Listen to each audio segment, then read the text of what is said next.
CrossCode, a sci-fi action RPG with challenging fast-paced combat that rivals the difficulty of Dark Souls and Elden Ring. In the last video, I proved that you can complete CrossCode at level 1 by making good use of equipment, consumable items, and status effects. But like the Souls games, CrossCode has a difficult DLC that makes the original game look like a cakewalk on a laser bridge. With grueling new bosses that would make even Malenia quake in fear, can you beat CrossCode's DLC without earning XP? Let's find out. Before we begin, let's review the rules for this challenge run. First, I cannot level up, so I will disable EXP gain using CrossCode's New Game Plus modifiers. All other modifiers are prohibited. Second, I cannot use any major glitches, including manipulating save files to skip mandatory boss battles, or glitching the game to play as Shizuka since she has level 60 base stats. However, I'm not going to try to win every PvP battle since I'm more interested in seeing if the DLC itself can be completed at level 1. This also means I won't battle any optional super bosses unless the rewards are useful to this challenge run. With all that being said, let's discuss part 2 of the No XP playthrough. At the start of Chapter 11, we team up with Emily and Luke to retry the raid from Chapter 6. The initial puzzles are identical to what we encountered in Chapter 6, just with higher leveled enemies. As before, our goal is to break the pillars with the correct colors. We do pitiful damage even with our combat arts, so it's best to let Emily and Luke deal damage for us because they're much higher levels than we are. The higher leveled enemies can deal a lot of damage to us, but I found that using Guard Sphere to reduce damage from the heaviest attacks, coupled with our equipment's HP regen modifiers, allowed Leia to survive each encounter without much trouble. The final phase of the raid occurs on an airship where we have to hit colored turrets into the correct slots based on what our teammates say. Once I knew what to do, it was a question of surviving the onslaught of enemies and elemental artillery while solving puzzles at the same time. Thankfully, our allies were excellent distractions for the onslaught of attacks, so I focused on solving puzzles quickly and finished the raid on my first try. With Chapter 11 completed, we began Chapter 12 in the Azure Archipelago for our mandatory beach episode. While there's only one required battle in the Azure Archipelago, it's a grueling gauntlet of aquatic abominations. During the battle, the starfish were straightforward to deal with because they only do charged attacks in a straight line, and I easily avoided the pufferfish's flame breath with the tried and true strategy of running away. Because the sandworms had a lot of health and status effect resistance, I decided to distract them and dodge their projectiles while letting Emily and Citron deal damage. The hardest enemies were the Trident Boo due to their high damage output and devastating drop attack. To avoid getting terminated by these ninja turtles, I hid under the overhanging pillars to dodge their drop attacks, ate durians to recover health quickly, and focused on inflicting the burn status effect while letting Leia's friends deal most of the damage. After surviving the gauntlet, I acquired the Ancient Shade to gain access to Kuluro Temple. Believe it or not, that was the only mandatory battle in Chapter 12. There was also a PvP battle against Apollo, but winning that battle is optional, and we already defeated Apollo 3 times in the base game. Considering Apollo had to be 69 levels above Leia to win a PvP battle, I think that says more about Apollo than it does about us. After leaving Apollo with his wounded pride, we began Chapter 13 by entering the final dungeon of CrossWorlds, Kuluro Temple. Kuluro Temple is a humongous dungeon filled with tricky puzzles, tough enemies, and a plethora of challenging boss battles. Our first boss battle was against the Guardian of Old, a towering Iron Knight with insanely high health and defense. Because of our low damage output against this tanky adversary, I focused on inflicting the Burn and Jolt status effects to whittle down its huge health bar. With the Guardian of Old defeated, we gained access to the main temple and a wide variety of new enemies trying to stop us. The statues were straightforward despite their strong attacks, since they can't move, have high elemental weaknesses, and I only had to deal with 2 at a time. On the other hand, the Hamadnums and the Birbs have a lot of health, but I defeated them by inflicting the burn status effects while consistently avoiding their attacks. The Misery were the trickiest opponents because they were very aggressive and immune to the burn and jolt status effects. Since I couldn't rely on status effects, I spammed charge shots to keep the Misery out of attacking range, and used wave combat arts to exploit their elemental weaknesses and defeat these fiery demons. After getting past these new enemies, I needed to defeat the Guardians of Fire and Ice. Of these bosses, the Guardian of Ice was the hardest because its shield and strike attacks created hazardous ice crystals. While avoiding these ice crystals is manageable in the first phase, the amount of ice crystals in the second phase is overwhelming. I struggled against this boss for over 30 minutes because of its second phase, but that made me wonder, what if we never started the second phase? At 50% health, the Guardian of Ice creates a shield puzzle that only transitions to the second phase after solving the puzzle. The Guardian's attacks during this puzzle are slower and easier to avoid than the attacks in the second phase. Although we can't damage the Guardian directly due to its shield, we can inflict the Burn and Jolt status effects to deal damage over time. By spamming charge shots to inflict these status effects, I defeated the Guardian of Ice while avoiding the second phase entirely. I also used this tactic to defeat the Guardian of Fire since, ironically, the Guardian of Fire can be burned. With the Guardians defeated, our next roadblock was Gynthar, the powerful mid-boss of Kuluro Temple. For this boss battle, I equipped the Serene Bubble for the headgear, the Hydra Fang for the right arm, the Meister Gloves for the left arm, the Light Fiber Uniform for the torso, and the Pydalos for the legs to maximize our HP regen and improve our parrying. As for the battle itself, Gynthar uses a wide variety of relentless elemental attacks and has a unique break state gimmick. Most bosses become vulnerable after filling their break gauge once, allowing the player to deal extra damage for a short time until the break gauge resets. However, Gynthar's break gauge needs to be filled 4 times to become vulnerable, but they remain vulnerable until the end of the current phase. This means that if I survive until Gynthar becomes vulnerable, then I finish that phase no matter how pitiful my damage is. But what does it take to survive Gynthar's onslaught of strong attacks at level 1? First, I used healing consumable items such as Peppermint Tea for HP regen and Durians for emergency situations. Second, I performed pause buffer parrying during most of Ginthar's melee attacks to negate incoming damage and build up our SP. Finally, I activated the Guard Sphere combat art to significantly reduce Ginthar's attack damage, especially the giant spear attacks during the final phase transition. By using these tactics, I survived all 3 phases and defeated Gynthar at level 1. With Gynthar defeated, I began making my way through the second half of Kuluro Temple.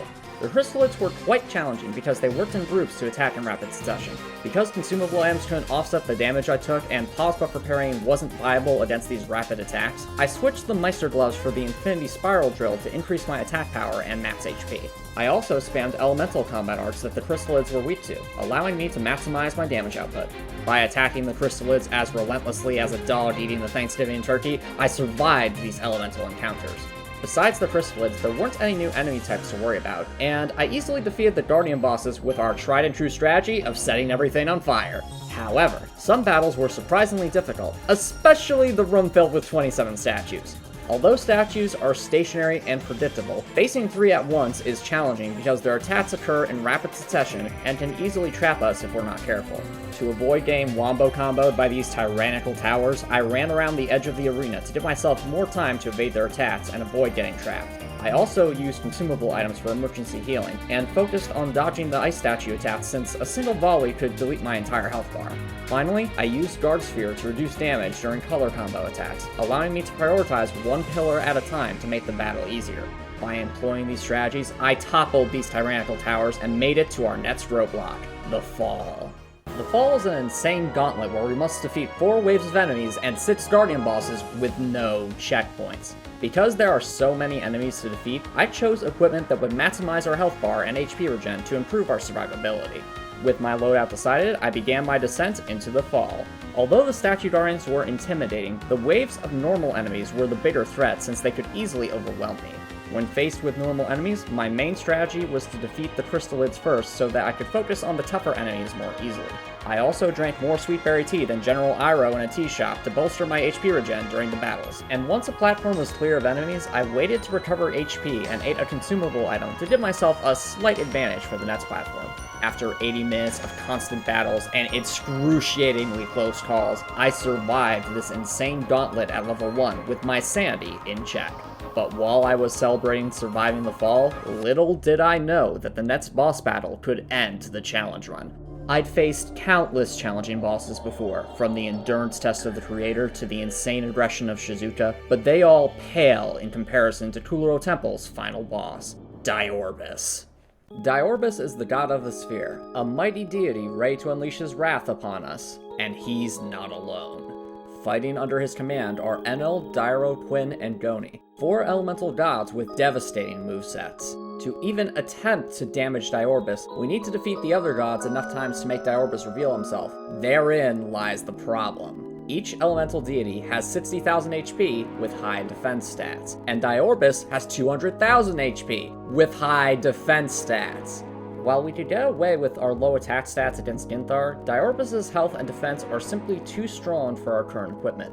Even worse, most of the DLC's new items are Ascended Gear, an equipment type that increases its stats based on the player's level. Because we're level 1, Ascended Gear stats are actually worse than our current equipment, and therefore won't help us against Di'Orbis. Does this mean we're doomed to spend hours, if not days, on a single attempt against Di'Orbis? After all, only one new piece of equipment was added in the DLC that isn't Ascended Gear, and it's the strongest weapon in the game, the Thrashing Ripper.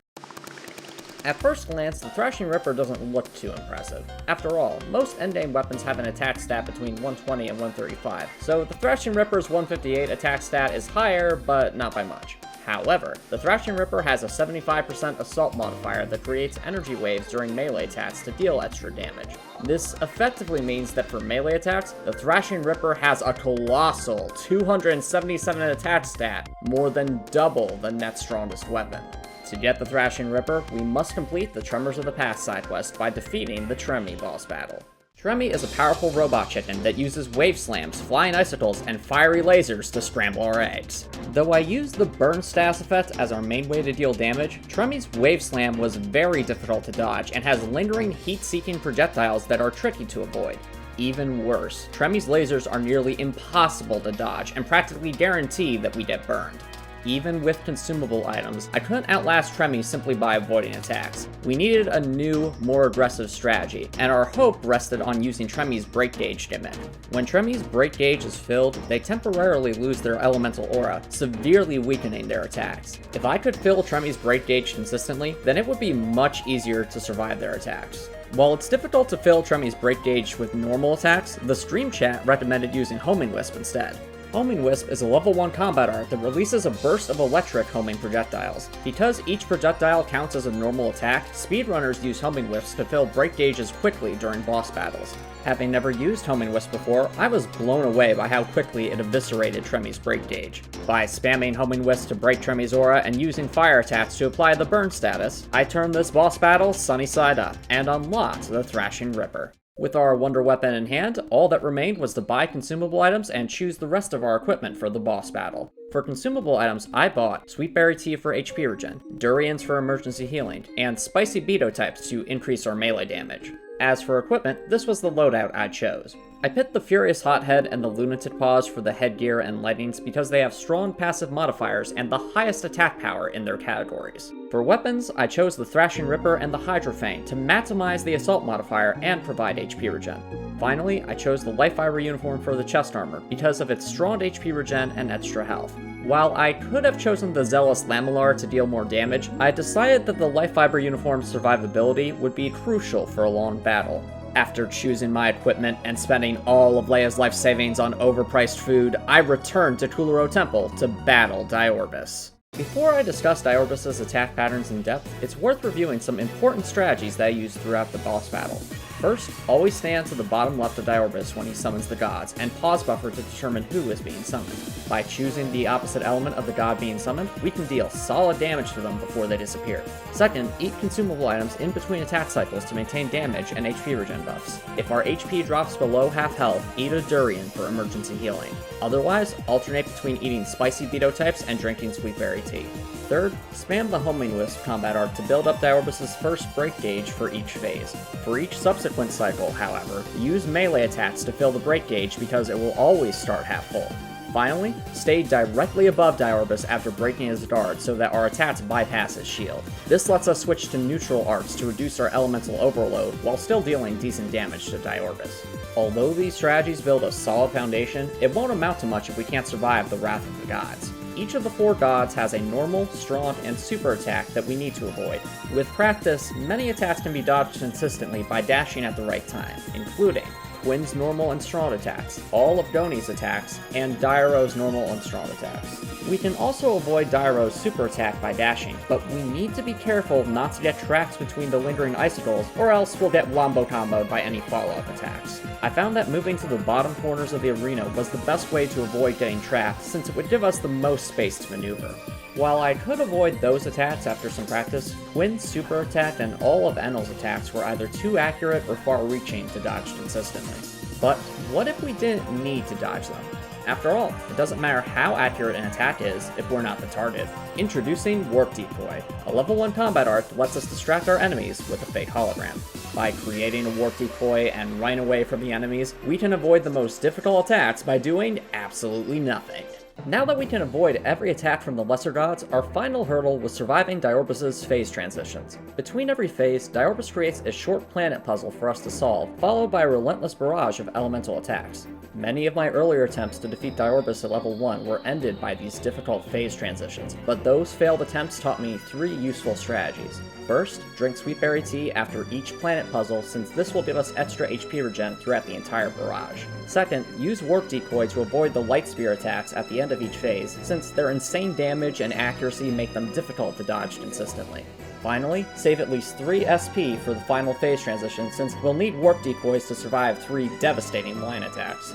Even after developing these strategies, victory was not assured. I fought Di'Orbis for hours and died over 40 times, with my best attempts each lasting almost 30 minutes. Di'Orbis forced me to use everything I learned throughout this challenge run while pushing my skills to their absolute limits, and I refused to give up. In a final attempt that lasted 34 minutes, I survived every attack, outlasted every phase transition, and defeated Di'Orbis at level 1. Let's go! Yes! Yeah! Did we do it, chat? Is that it? Please tell me that's it. With Di'Orbis defeated, Chapter 13 was completed, and the DLC was finally in the final chapter. Despite defeating the hardest boss in CrossCode at level 1, we still needed to complete one last trial in Vermilion Wasteland to finish the DLC. Thankfully, all the normal enemies were the same ones we faced in Chapter 10, just with stronger stats. It took me a few tries and a lot of consumable items, but I successfully used combat arts and the power of friendship to reach the final boss, Sidwell. Compared to Di'Orbis, Sidwell is basic. His attacks are well telegraphed, his minions are weak to the homing wisp, and we even have Emily and Citron fighting alongside us. However, Sidwell increases his defense stat exponentially throughout the battle, meaning that we'll need to gain damage multipliers like we did against Astropolis and the Creator. Thankfully, these multipliers are very forgiving, so we can deal decent damage to Sidwell despite being level 1. After crossing Sidwell's codes with the power of math, we aced our final exam and proved that you can complete CrossCode's DLC at level 1. Now that we finished the CrossCode challenge run, you might be wondering, what's next? Worry not, dear viewer, this is only the beginning. I'm currently making challenge run videos for these amazing games, and while each video takes a few months to make, they'll all have the same level of love and care as the CrossCode videos. If any of that interests you, be sure to subscribe so that you can be the first to see them when they go live. Or if you want to join me when I go live, come follow me on Twitch via the link in the description. I'm looking forward to streaming a challenge run of Jedi Survivor as soon as it releases. Speaking of releases, I plan to release a demo this year for Heartwell, an adorable Souls-like action RPG that was partially inspired by CrossCode. You can learn more about it and meet a bunch of amazing people by joining our community's Discord server linked in the description. Let me know in the comments what your favorite moment from this challenge run was and how I can make better videos moving forward. And remember, persistence pays off, both in games and in life. Thanks for watching.